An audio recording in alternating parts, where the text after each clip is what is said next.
Tutte le normative che ti arrivano dall'oggi e il domani fanno male alle imprese perché sostanzialmente non siamo pronti, non siamo anche tutelati sostanzialmente. Aver imposto con un'ordinanza lo stop ai lavori all'aperto nei campi, nelle cave e nei cantieri edili dalle 12.30 alle 16 fino a settembre rischia di creare un contraccolpo negativo alle imprese. Parola di Confartigianato che dalle sedi provinciali a quella regionale esprime perplessità sul provvedimento firmato dal presidente del Veneto Luca Zaia.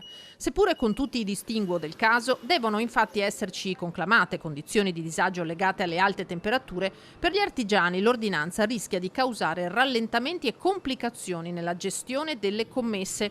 Per la tutela dei lavoratori bastavano gli strumenti già a disposizione.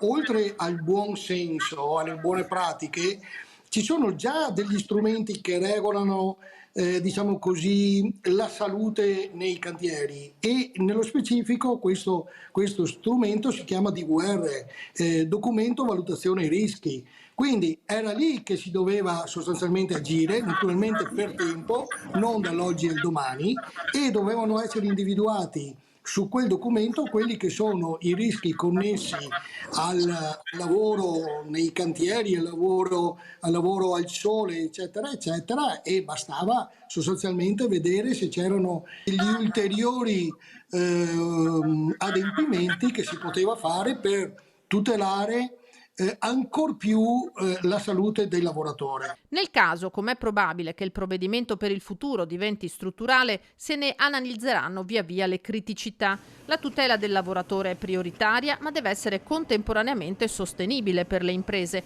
e non solo in termini di cassa integrazione per le ore che verranno a mancare.